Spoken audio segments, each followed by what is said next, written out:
ইরানকে ঘিরে ক্রমশই জটিল হয়ে উঠছে আন্তর্জাতিক পরিস্থিতি। চলমান সংঘাত, সামরিক উত্তেজনা এবং তার প্রভাব শুধু মধ্যপ্রাচ্যেই সীমাবদ্ধ নেই, এর ছায়া পড়ছে গোটা বিশ্বের উপর। এই প্রেক্ষাপটে ইরানের প্রেসিডেন্ট মাসুদ পেজেশকিয়ান একটি গুরুত্বপূর্ণ বার্তা দিয়েছেন। তিনি বিশ্বের উদীয়মান অর্থনীতির জোট ব্রিক্সের কাছে আহ্বান জানিয়েছেন তারা যেন স্বাধীন এবং নিরপেক্ষ ভূমিকা নিয়ে এই সংঘাত থামাতে এগিয়ে আসেন। প্রেসিডেন্ট পেজেশকিয়ানের সেই পোস্টটি এবার আপনাদের দেখাই। দেখুন কি লিখেছেন তিনি বা কি বলতে চেয়েছেন তিনি।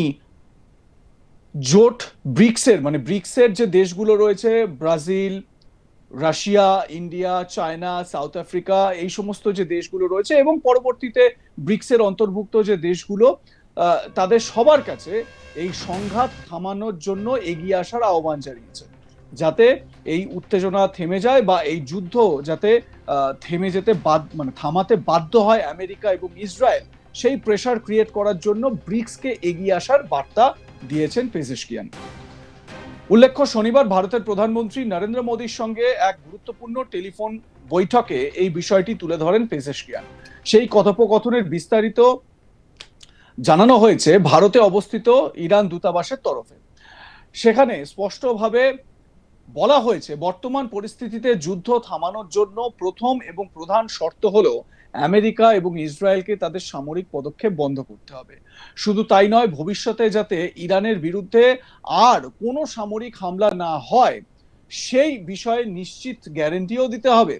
টেলিফোনে মোদির সঙ্গে পেজেশকিয়ানের কথাবার্তার বিষয়টি ভারতে অবস্থিত ইরানের দূতাবাসের অফিসিয়াল সোশ্যাল মিডিয়া অ্যাকাউন্ট থেকেও জানানো হয়েছে।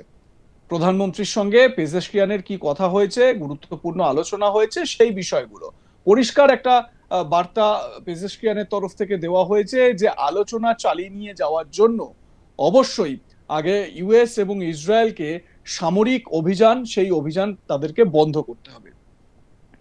দেখুন, ভারতের তরফ থেকে ফোন করা হয়েছিল বা ভারতের প্রধানমন্ত্রীর সঙ্গে কথা হয়েছিল পেজেশকিয়ানের ইরানের প্রেসিডেন্টের, এবং সেখানে আলোচনা হয়েছে এটা যে পশ্চিম এশিয়ায় কিভাবে শান্তি স্থিতি ফেরানো যায়। তার কারণ ভারতের প্রধানমন্ত্রী নরেন্দ্র মোদী খুব ভালোভাবেই জানেন যে যদি এই যুদ্ধ থামানো না যায় তাহলে শুধুমাত্র পশ্চিম এশিয়ায় এই বিপত্তি সীমাবদ্ধ থাকবে এরকম নয়, সারা বিশ্বে এর প্রভাব পড়বে। ইকোনমিক্যালি বা অর্থনৈতিক দিক থেকে সবকটি দেশ, বিশ্বের বিভিন্ন রাষ্ট্র, তারা কিন্তু দুর্বল হয়ে যাবে। তো সেই অফিসিয়াল সোশ্যাল মিডিয়া অ্যাকাউন্ট থেকে কি জানানো হয়েছে সেটা আপনাদের দেখাচ্ছি, দেখুন ভালো করে।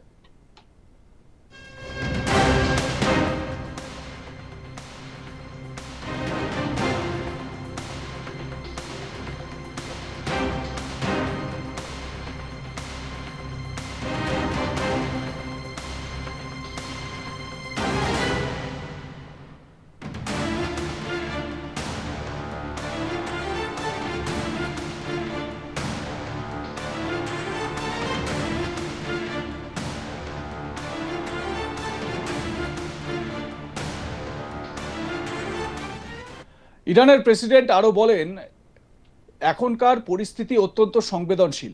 যদি দ্রুত পদক্ষেপ না নেওয়া হয় তাহলে এই সংঘাত আরো বড় আকার নিতে পারে এবং তার ফল হতে পারে ভয়াবহ। তাই তিনি মনে করেন যুদ্ধ থামাতে হলে অবিলম্বে আগ্রাসন বন্ধ করা জরুরি। এ প্রসঙ্গে তিনি ভারতের ভূমিকার কথাও বিশেষভাবে উল্লেখ করেন, কারণ বর্তমানে ব্রিক্স জোটে ভারতের সভাপতিত্ব রয়েছে। সেই কারণেই পেজেশকিয়ান চান ভারত এবং ব্রিক্সের অন্যান্য দেশগুলি একত্রিত হয়ে একটি স্বাধীন কণ্ঠস্বর তৈরি করুক এবং শান্তি প্রতিষ্ঠায় গুরুত্বপূর্ণ ভূমিকা নিক। পেজেশকিয়ান আরো জানান, ইরান সবসময়ই আলোচনার মাধ্যমে সমস্যার সমাধানে বিশ্বাস করে। তিনি বলেন বিশ্বের বিভিন্ন দেশের নেতাদের সঙ্গে আলোচনা করতে তারা প্রস্তুত। এমনকি আমেরিকার মঞ্চেও তারা নিজেদের পারমাণবিক কর্মসূচি নিয়ে স্বচ্ছতা এবং নজরদারির বিষয়ে আলোচনা করতে রাজি। এখানেই শেষ নয়, তিনি একটি নতুন প্রস্তাবও দিয়েছেন। পশ্চিম এশিয়ার দেশগুলিকে নিয়ে একটি আঞ্চলিক নিরাপত্তা কাঠামো গড়ে তোলার কথা বলেছেন তিনি। এই কাঠামোর মূল উদ্দেশ্য হবে বাইরের কোনো হস্তক্ষেপ ছাড়াই নিজেদের মধ্যে সহযোগিতার মাধ্যমে শান্তি এবং স্থিতিশীলতা বজায় রাখা। প্রধানমন্ত্রী নরেন্দ্র মোদীর সঙ্গে কথোপকথনের সময় পেজেশকিয়ান স্পষ্ট করে দেন এই যুদ্ধ ইরান শুরু করেনি। তার অভিযোগ, কোনো যুক্তি, আইন বা বৈধতা ছাড়াই ইরানের বিরুদ্ধে সামরিক হামলা চালানো হয়েছে। এমনকি যখন পারমাণবিক আলোচনা চলছিল তখনও এই হামলা করা হয়েছে বলে তিনি দাবি করেন। এছাড়াও আমেরিকার একটি বড় অভিযোগ, ইরান নাকি পারমাণবিক অস্ত্র তৈরি করার চেষ্টা করছে। এই অভিযোগও খারিজ করে দিয়েছেন ইরানের প্রেসিডেন্ট। তিনি বলেন, ইরানের শীর্ষ নেতৃত্ব বহুবার স্পষ্টভাবে জানিয়েছে যে তারা পারমাণবিক অস্ত্রের বা পরমাণু অস্ত্রের বিরুদ্ধে, এমনকি ধর্মীয় এবং প্রশাসনিক স্তরেও এই বিষয়ে নিষেধাজ্ঞা জারি করা হয়েছে।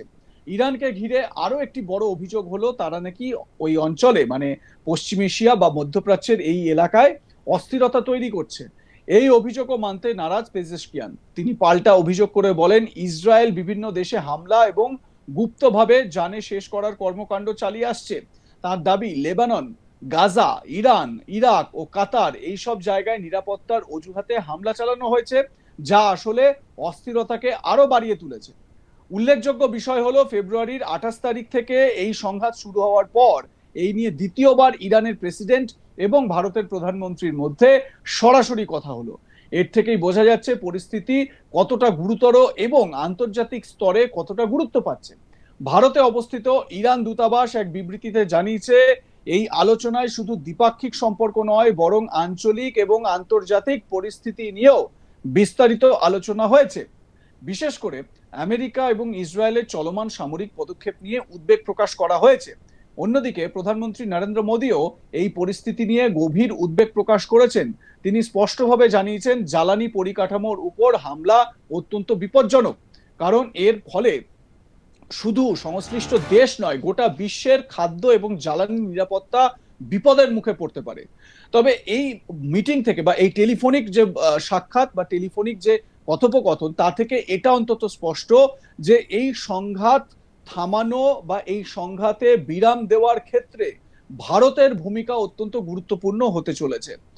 কারণ ভারতকে আমেরিকা কয়েকদিন আগেই ভীষণ রকম ভাবে সক্রিয় এবং গুরুত্বপূর্ণ একটি স্টেক হিসেবে উল্লেখ করেছিল। তার পাশাপাশি এই ভারতের জন্যই একমাত্র হরমুজ প্রণালী খুলে দিয়েছে ইরান। হরমুজ প্রণালীতে ওই এলাকা থেকে ভারতের যে জাহাজগুলো রয়েছে, ক্রুড অয়েল বা এলপিজির যে ট্যাঙ্কারগুলো রয়েছে, সেগুলো আমাদের যে পোর্টগুলো রয়েছে গুজরাটে বা মুম্বাইয়ে, সেখানে আসতে পারছে। বিগত কয়েকদিন ধরে আমরা সেই ছবি দেখতে পাচ্ছি। অন্যদিকে ইসরায়েলও ভারতের প্রতি যথেষ্ট সংবেদনশীল এবং ভারতের প্রতি সবসময় একটা সৌহার্দ্যপূর্ণ ব্যবহার রেখে আসছে। তো এই জায়গা থেকে দাঁড়িয়ে ভারত একটা বড় গুরুত্বপূর্ণ ভূমিকা পালন করতে পারে এবং প্রধানমন্ত্রী নরেন্দ্র মোদী তিনি তার আলোচনা করা বা তার কথা বলার মাধ্যমে, পেজেশকিয়ানের সঙ্গে আলোচনার মাধ্যমে এই যে আলোচনা বা আলোচনার টেবিলে বসার যে জায়গা, শান্তি ফিরিয়ে আনার যে প্রক্রিয়া, সেই প্রক্রিয়াটা আরো ত্বরান্বিত হবে বলে মনে করা হচ্ছে। লাইক, কমেন্ট, শেয়ার করে আপনাদের মতামত জানাতে ভুলবেন না। দেখতে থাকুন আজ তাক বাংলা। সাবস্ক্রাইব করুন আমাদের ইউটিউব চ্যানেলটি, বেল আইকন প্রেস করুন নোটিফিকেশন পেতে।